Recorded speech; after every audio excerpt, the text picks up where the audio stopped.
नमस्कार बच्चों, आप सभी का स्वागत है। मैं डॉक्टर दिनेश कुमार पांडे। तो बच्चों, आज हम लोग डीएलएड फोर्थ सेमेस्टर के अंतर्गत आपके फर्स्ट पेपर जो 50 मार्क्स का होता है, अर्थात आरंभिक स्तर पर भाषा और गणित के अंतर्गत पहला चैप्टर पठन एवं लेखन का अर्थ, महत्व एवं उपयोगिता, इसके अंतर्गत आज हम लोग अध्ययन करेंगे, इस पर परिचर्चा करेंगे।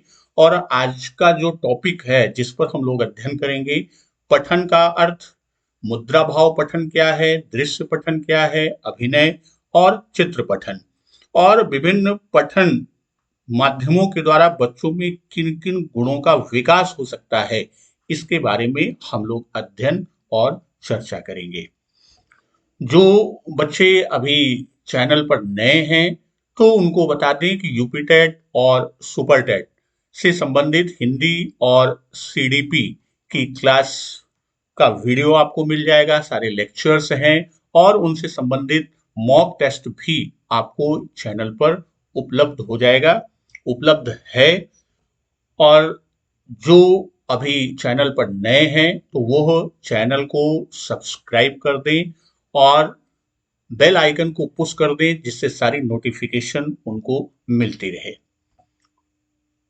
टेलीग्राम चैनल पर आप नहीं जुड़े हैं तो टेलीग्राम चैनल पर आप दिनेश सर सर्च कर लीजिए, उससे मैं आपको मिल जाऊंगा, या आपका नाम करते हैं, लिंक से आना चाहते हैं तो t.me/सिद्धि क्लासेस सर्च करेंगे, वहां आपको मैं उपलब्ध मिलूंगा।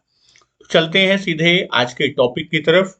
तो आज का जो पहला चैप्टर जिसमें हमने बताया कि पठन लेखन का अर्थ, महत्व और उपयोगिता, तो आज हम लोग पढ़ेंगे पठन के अर्थ, महत्व और पठन के विभिन्न रूप की बात करेंगे। तो पठन वास्तव में देखा जाए तो पठन भाषा शिक्षण का व्यवहारिक रूप है। यहाँ जब हम भाषा शिक्षण की बात करते हैं तो ये भाषा वह साधन है जिसके द्वारा मनुष्य अपने विचार दूसरों पर भली भांति प्रकट करता है और दूसरे के विचार स्वयं स्पष्टतया समझ लेता है। तो भाषा की जानकारी की बात अगर हम करते हैं तो जो भाषा है, तो भाषा की जब हम बात करेंगे तो भाषा वास्तव में देखा जाए तो यह अपने माता पिता से, या हम कह सकते हैं कि अपने परिवार से या समाज से, इनके द्वारा वो क्या करता है, भाषा वह बहुत ही सहजता से ग्रहण करता है। इसे माता पिता, परिवार, सबसे पहले बच्चा माँ के संपर्क में आता है, माता पिता और परिवार और समाज, इनके द्वारा जो है वो बहुत ही सहज रूप में क्या मिलती है, बच्चों को सहज रूप में जानकारी मिलती है। और यदि यही सहजता विद्यालयी वातावरण, जो सहजता की जानकारी सहज रूप में मिलता है, यदि यही सहज जानकारी विद्यालयी वातावरण में भी बच्चों को मिलना प्रारंभ हो जाए, अर्थात बच्चों को मिलना शुरू हो जाए, तो बच्चे शिक्षक के साथ अत्यधिक घुल मिलकर या उनसे बिल्कुल मिक्सअप होकर वह अपनी बातों को उनके सामने रख सकते हैं। वहीं शिक्षक बालक की आरंभिक पठन शक्ति के विकास में सामान्यतः जो बात आती है कि वह वर्ण पद्धति को अपनाता है, और वर्ण पद्धति के अपनाने से वह सफल नहीं रहता। क्यों? क्योंकि बच्चा जो स्वाभाविक यानी जो सहज रूप में उसे जानकारी मिली है, वह सहज जानकारी बच्चे के लिए क्या है, वह सहज जानकारी बच्चे के लिए उसकी स्वाभाविक जानकारी होती है। तो जो स्वाभाविक रूप से उसे मिलता है माँ बाप से, परिवार से, समाज से, वह उसे विद्यालयी वातावरण में नहीं मिल पाता। और यहां बात आती है कि वर्ण पद्धति की। तो जब हम बात करते हैं, जो भाषा शिक्षक बच्चों को सिखाने की बात करता है, तो जो वर्ण पद्धति है, तो वर्ण पद्धति में यदि आप देखेंगे तो इसके अंतर्गत शिक्षक बच्चों को पहले वर्ण का ज्ञान कराता है, वर्ण के बाद वह उसे शब्द का ज्ञान कराएगा, शब्द के बाद वह उसे वाक्य पर लाएगा और फिर अनुच्छेद और कहानी की ओर लेके जाता है।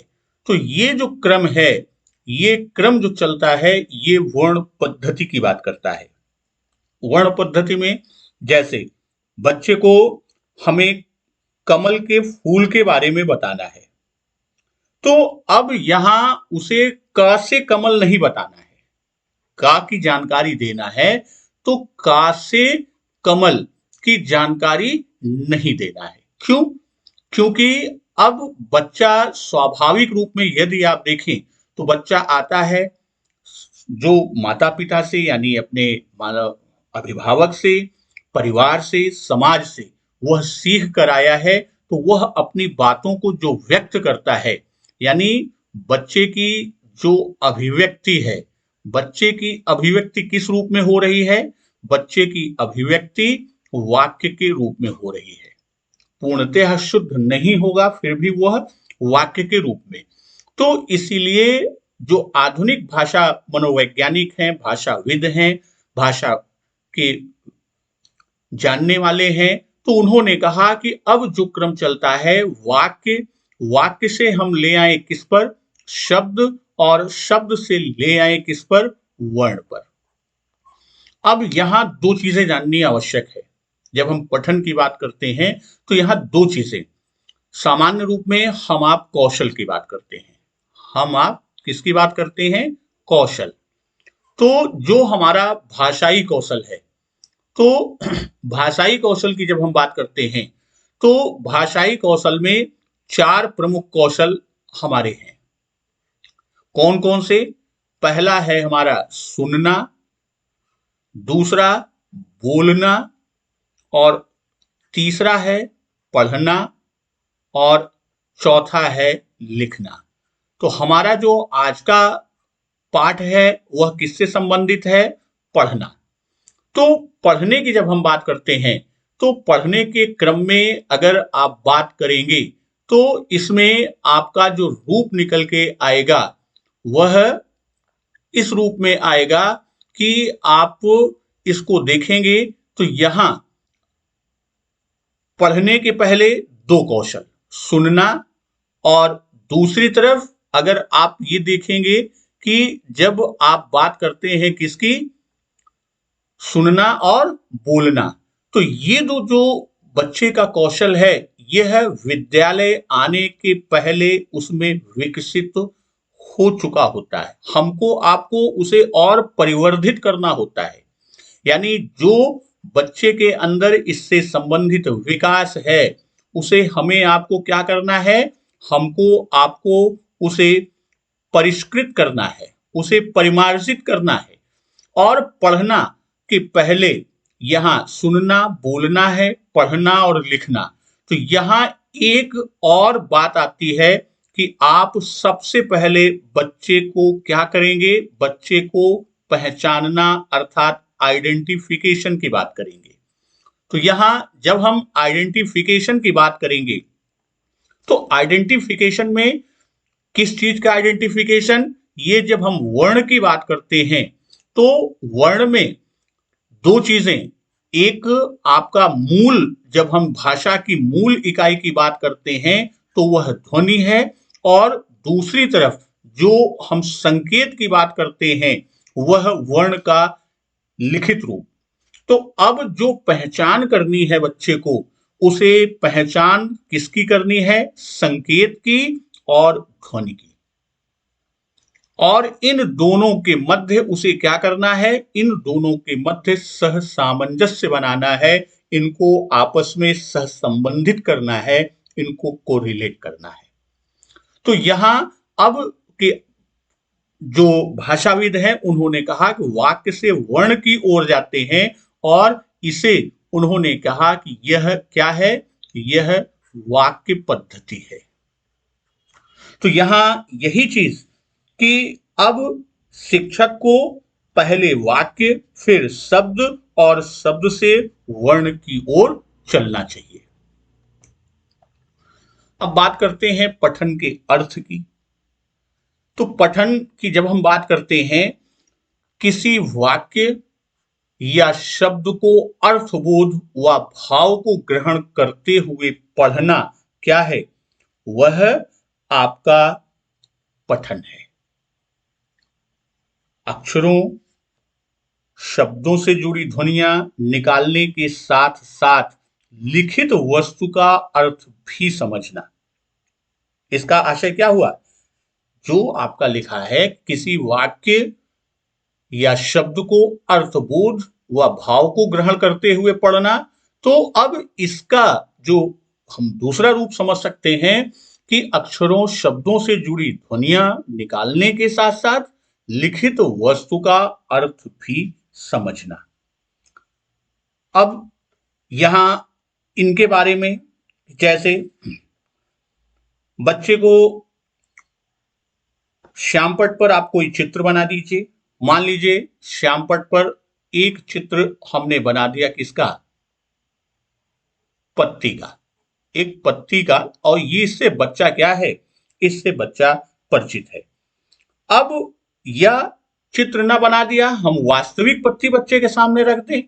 अब वो वास्तविक अगर रियल ऑब्जेक्ट्स ला सकते हैं तो रियल ऑब्जेक्ट, नहीं तो हम उसका क्या करते हैं? उसका चित्र बना देते हैं, उसके मॉडल्स यानी प्रतिरूप लेके चले जाते हैं।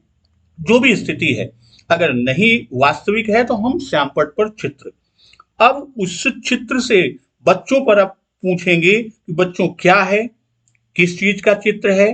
तो बच्चे चूंकि पत्ती से पूर्व परिचित हैं, वे पत्ती के अर्थ ग्रहण के साथ साथ पत्ती शब्द का उच्चारण भी करते हैं। और यहां क्या होगा? वह विभिन्न ध्वनियों, यानी अब यह वास्तव में देखा जाए तो बच्चे इसके बारे में बताएंगे और पत्ती शब्द का उच्चारण भी करेंगे। अर्थात यहां पर वह विभिन्न ध्वनियों के समन्वय को उच्चरित कर रहे हैं। और अब यहीं पर पत्ती के साथ साथ आप कोई एक चित्र और बना दीजिए। मान लीजिए आपने एक पतंग का चित्र बना दिया। अब यहां बच्चे से आप पूछेंगे तो बच्चा बताएगा कि यह क्या है? यह पतंग है, क्योंकि वह इससे परिचित है।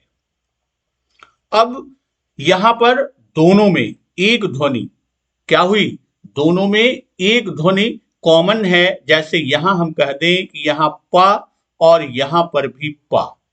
तो अब इस तरह आप इन ध्वनियों या इन चिन्हों के आधार पर विभिन्न चित्र दिखाइए जिसमें हर एक में पा ध्वनि या पा संकेत हो।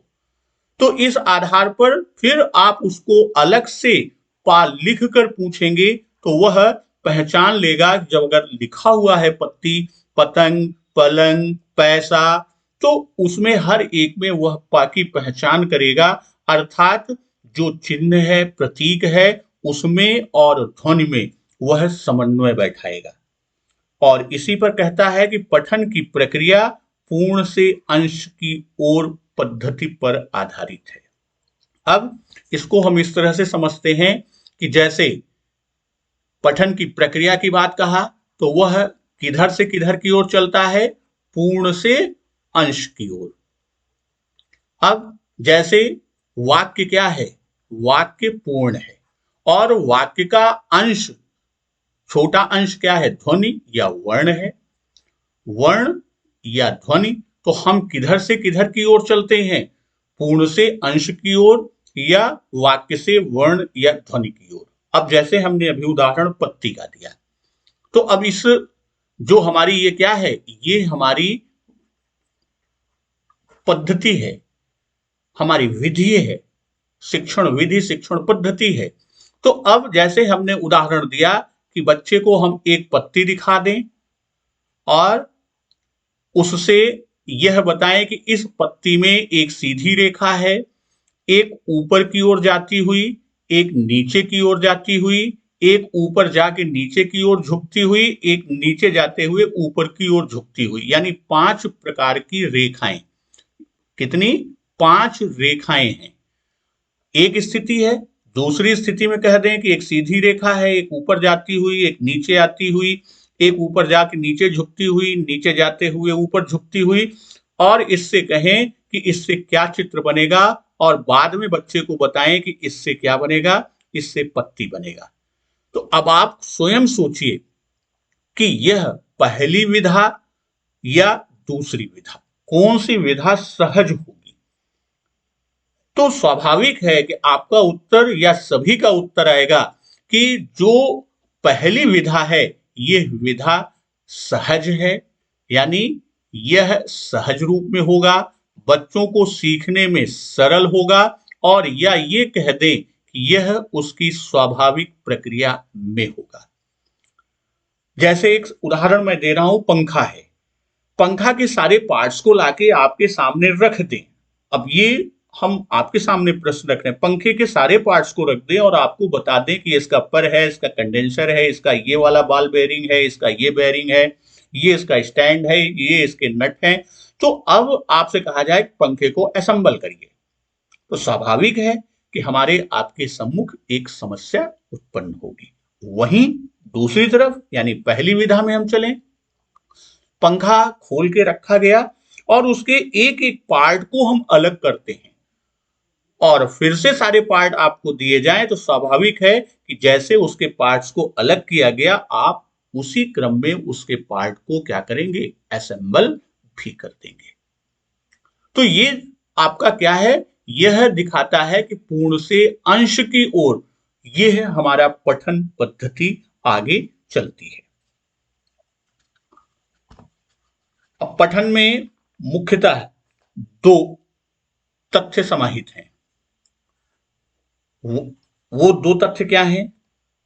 अभी ऊपर हम लोगों ने चर्चा किया कि वर्णों तथा शब्दों को पहचान कर ध्वनियों के साथ सह संबंध बनाना।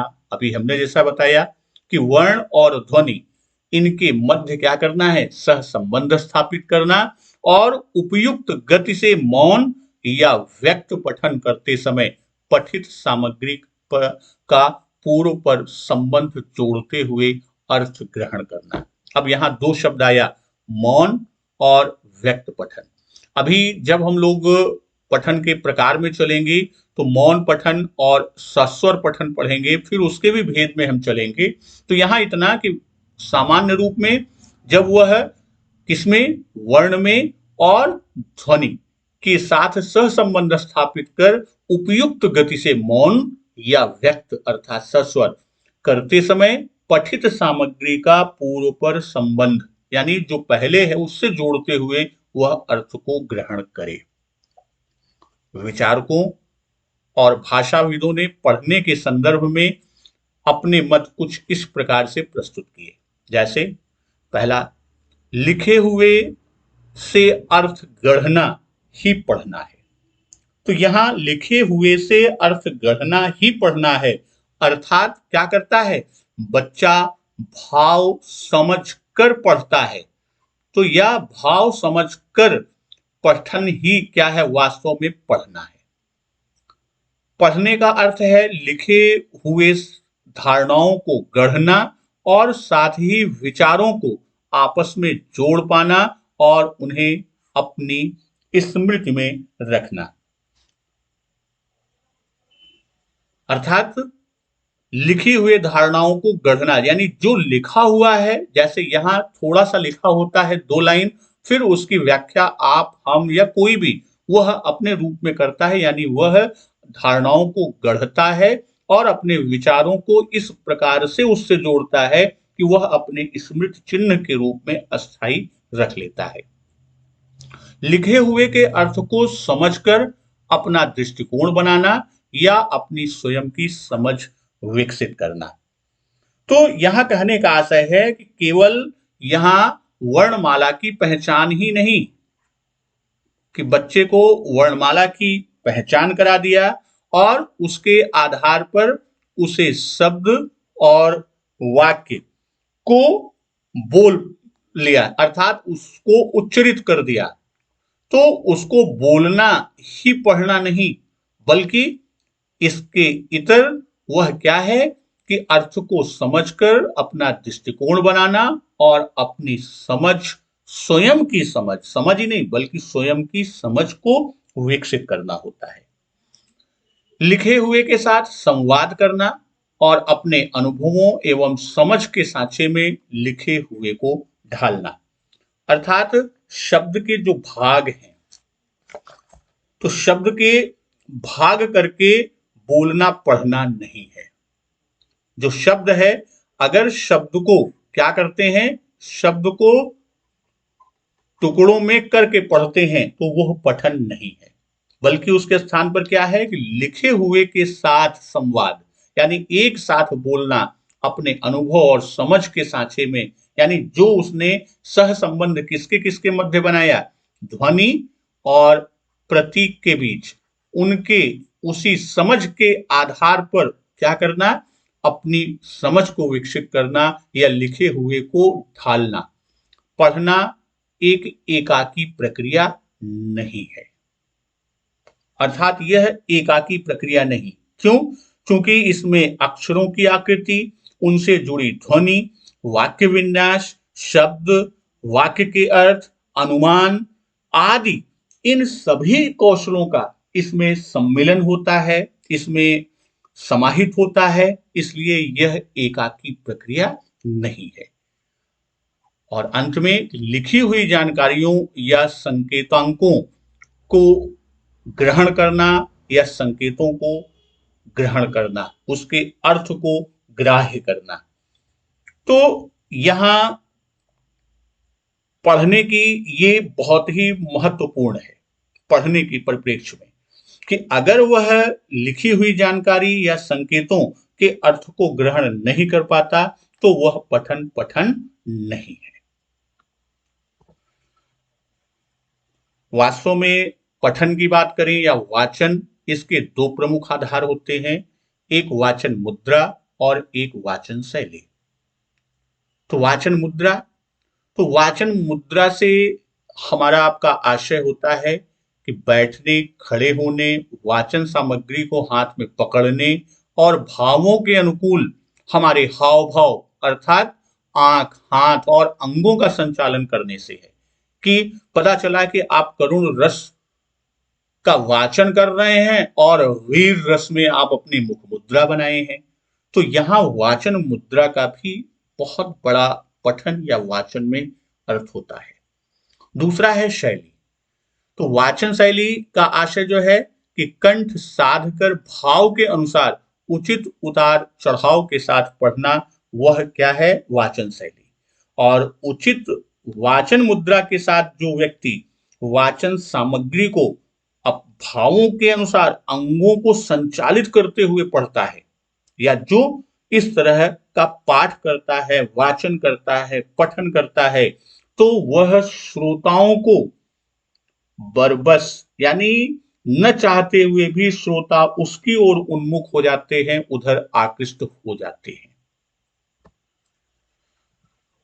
अब वाचन या पठन पर कि जब प्रारंभ में विद्यालय आएगा कौन, बालक या बच्चा, तो वह ना तो वर्ण शब्द को पढ़ सकता है और न लिख सकता है, वह शब्द या वाक्य को बोल सकता है।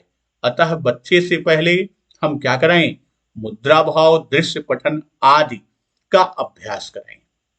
तो आइए देखते हैं कि ये मुद्रा भाव, दृश्य, अभिनय, चित्र पठन की जो बात है उसमें, तो मुद्रा भाव पठन क्या है, शिक्षक बच्चों से जो उनकी भाषा की पुस्तक उनके पास है उससे मुद्रा भाव पठन करा सकता है, या उन चित्रों को दिखाते हुए उन पर प्रश्न कर सकता है।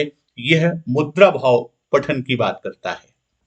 वहीं दृश्य पठन की बात करें तो शिक्षक बच्चों को भ्रमण पर ले जाए।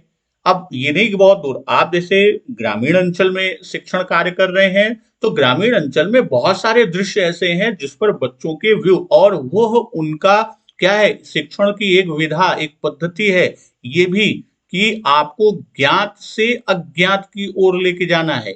यानी जो बच्चे को ज्ञात है वहां से प्रारंभ करना है और अज्ञात की तरफ लेके जाना। तो ग्रामीण अंचल में वो अपने परिवेश के बारे में जानता है, तो वहां पर ले जाएं और विभिन्न दृश्यों के बारे में पूछते हुए उससे दृश्य पठन को कराएं। अभिनय पठन अपने परिवेश से देखकर, सुनकर, हंसने, रोने, गिरने, उड़ने, डराने या विभिन्न पशु पक्षियों की बोलियों को बोलने का अभिनय वो स्वयं करते रहते हैं और प्रत्येक अभिनय से अर्थ के भाव साथ साथ उसका भाव भी ग्रहण करते रहते हैं। तो इसमें आप देखेंगे कि जब हम बात करते हैं इसकी, तो अभिनय पठन और फिर उसके साथ साथ आपका आता है चित्र पठन। तो जो भी चित्र है, चित्रों के बारे में बच्चों से उनके विचार लीजिए, यानी वह चित्रों का पठन करते हैं। वह क्या करते हैं? वह चित्रों का पठन करते हैं और उन चित्रों पर अपने उस पठन यानी जो उनकी अभिव्यक्ति होगी वह उनके विचार को लेकर आएगी। उसी के साथ साथ कुछ चीजें और हम इसमें बात करते हैं चित्र पठन के साथ साथ आपका अक्षर पठन। तो अक्षर पठन क्या है कि जैसे आप फ्लैश कार्ड पर आप अक्षर पठन की योग्यता या शब्दों के अर्थभाव की योग्यता को विकसित कर सकते हैं। जैसे आप किताब में देखते हैं अनार का चित्र और शब्द। तो अब अनार का चित्र जैसे आपका एक फ्लैश कार्ड है, तो एक तरफ आपका लिखा हुआ शब्द हो और दूसरी तरफ क्या हो? उसका चित्र हो। अब यहां और भी आप खेल फ्लैश कार्ड से करा सकते हैं कि इस पे मान लीजिए कोई आप अक्षर लिखे हुए हैं, आप मान लीजिए लिखा है और इसको इस तरह से काट दीजिए कि और विभिन्न शेप में काटिए। तो आप विभिन्न फ्लैश कार्ड पर अक्षर लिखिए और उसको विभिन्न शेप में काटिए और सब मिक्स करके बच्चों के बीच फैला दीजिए। हर बच्चा एक एक फ्लैश कार्ड का टुकड़ा उठाए और वह जोड़ा बनाए, तो जोड़ा वही बनेगा जो उसका सही, और जिसका जोड़ा बन जाए उससे कहें कि अब इससे संबंधित कोई एक शब्द आप बनाइए। तो ये आप अक्षर पठन करा सकते हैं। उसी तरह आप शब्द पठन की बात बच्चों से कर सकते हैं, मात्रा पठन कर सकते हैं। तो ये आपके क्या है? ये पठन के विभिन्न रूप हैं और इसके आधार पर हम ये कह सकते हैं कि जो ये हमारे विभिन्न मुद्रा पठन से लेकर हमने बात किया किसकी? मुद्रा पठन, दृश्य पठन, फिर अभिनय पठन और चित्र पठन। अभिनय और चित्र पठन, यदि इन सब की बात करें तो इन सब से बच्चे में क्या विकास हो सकता है? इन सब के द्वारा बच्चे में क्या विकास हो सकता है? तो यदि उसको हम देखें कि क्या बच्चे में विकास हो सकता है, तो बच्चे यह चीजें चूंकि उनके सामने चित्र है, मुख मुद्रा की बात किया, दृश्य की बात किया, यानी भ्रमण पर ले गए, आसपास के परिवेश में चित्र दिखाया, अभिनय कराया, तो बच्चे क्या करते हैं? वह बेझिझक अभिव्यक्ति करते हैं। यानी अपनी अभिव्यक्ति का आशय क्या है कि वह अपनी बात को कह लेते हैं। इसका एक फायदा होगा कक्षा में ठहराव, यानी बच्चे कक्षा में आपके रुकेंगे, आपकी बात को समझेंगे, उनकी कल्पना और चिंतन शक्ति विकसित होती है। कल्पना और चिंतन शक्ति में विकास होता है, उनका अपना आत्मविश्वास बढ़ता है। बच्चे का क्या होता है? बच्चे का आत्मविश्वास विकसित होता है। बच्चा किसी भी चीज को देखकर, अभिनय कर वह क्या करता है कि उसके अर्थ और भाव को ग्रहण करने की उसमें ग्राह्यता में वृद्धि होती है। पाठ्य पुस्तक के चित्र आप दिखाएंगे तो वह पाठ्य पुस्तक से उसका लगाव होगा, पठन क्षमता में होगा, उसकी अभिव्यक्त क्षमता विकसित होगी, या यूं कह दें कि ओवरऑल उसकी विद्यालय के प्रति अभिरुचि बढ़ जाएगी। बच्चों, आज के लिए इतना ही। आप सभी को बहुत बहुत धन्यवाद।